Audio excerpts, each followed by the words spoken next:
వ్యాప్తంగా పొగాకు రైతులు పడుతున్నటువంటి ఇబ్బందుల్ని ప్రభుత్వం దృష్టికి తీసుకురావడం కోసం,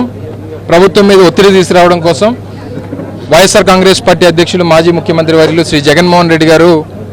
రేపు 5వ తారీఖున దేవరపల్లిలో ఉన్నటువంటి టొబాకో బోర్డు దగ్గరికి విచ్చేస్తున్నటువంటి సందర్భంగా ఈరోజు జంగారెడ్డిగూడెం అలాగే పోలవరం సంబంధించినటువంటి నియోజకవర్గ ముఖ్య నాయకులందరితో కూడా ఒక సమావేశాన్ని ఏర్పాటు చేసి ముఖ్యంగా ఈ ప్రాంతంలో ఉన్నటువంటి అత్యధికమైనటువంటి పొగాకు రైతులు వారు కూడా కార్యక్రమంలో పాల్గొనాలని, వారికి సంఘీభావంగా వస్తున్నటువంటి జగన్మోహన్ రెడ్డి గారికి అండగా నిలబడాలని చెప్పి కోరుతూ ఈరోజు సమావేశాన్ని ఏర్పాటు చేయడం జరిగింది. గత సంవత్సరం 456 రూపాయలు అత్యధికంగా వెళ్ళినటువంటి కేజీ పొగాకు ఈరోజు ఆన్ అండ్ యావరేజ్ కనీసం 170-190 రూపాయలు కూడా వెళ్ళినటువంటి పరిస్థితుల్లో ఈరోజు పొగాకు రైతులు ఉన్నారు. వారికి పెట్టుబడికి అయ్యేటువంటి ఖర్చు దాదాపు 300 రూపాయలు అవుతూ ఉంటే ప్రతి పెట్టుబడి మీద కేజీకి దాదాపు 100 నుంచి 120 రూపాయలు నష్టపోతున్నటువంటి పరిస్థితుల్లో వాళ్ళని ఆదుకోవాలని చెప్పి ప్రభుత్వాన్ని వారు డిమాండ్ చేస్తున్నప్పటికీ ప్రభుత్వం స్పందించక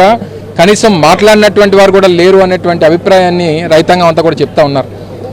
మొన్న 7వ తారీఖున జంగారెడ్డిగూడెంలో జరిగినటువంటి రైతు గర్జన పొగాకు రైతులందరూ కూడా రోడ్ల మీదకి వచ్చి వారి కష్టాలను చెప్తున్నటువంటి సందర్భంలో జగన్మోహన్ రెడ్డి గారు వెంటనే వారిని పిలిపించుకొని మాట్లాడి నేను కూడా ప్రత్యక్షంగా మీ పోరాటంలో భాగస్వామ్యం అవుతానని చెప్పి రేపు 5వ తారీఖున దేవరపల్లి వస్తూ ఉన్నారు. దాదాపు 120 రోజులు ఉండేటువంటి సీజన్ నేటికి దాదాపు 100-105 రోజులు పూర్తవుతా ఉన్నా ఇంకా మిగిలిన 10-15 రోజులు ఉన్నా సరే ప్రభుత్వం స్పందించకపోతే మరో 10 రోజుల్లో కర్ణాటకలో సీజన్ మొదలవుతూ ఉంటే రేపు కొనుగోలుదారులు కానీ లేకపోతే బిజినెస్ అంతా కూడా అటువైపు మళ్ళితే ఇక్కడ ఉన్నటువంటి రైతాంగం పరిస్థితి ఏంటి అనేటువంటి బాధల్లో కష్టాల్లో రైతులు ఉంటే ప్రభుత్వం స్పందించకపోతే, ముఖ్యమంత్రి మాట్లాడకపోతే, మార్కెట్ ఇంటర్వెన్షన్ జరగకపోతే, మార్కెట్ ఇన్వాల్వ్ అవ్వకపోతే ఎవరు ఈ 1,00,000 మంది రైతుల్ని కాపాడుతారు? ప్రత్యక్షంగా పరోక్షంగా 5 లక్షల మంది ఆధారపడి ఉన్నటువంటి ఈ రంగం ఈ రాష్ట్రంలో ఏ వ్యవసాయ ఆధారిత ప్రోడక్ట్ కూడా ఈరోజు మినిమం సపోర్ట్ ప్రైస్ లేదు, ప్రభుత్వం నుంచి సహకారం లేదు, ఇన్పుట్ సబ్సిడీలు లేవు, మార్కెట్ ఇంటర్వెన్షన్ లేదు,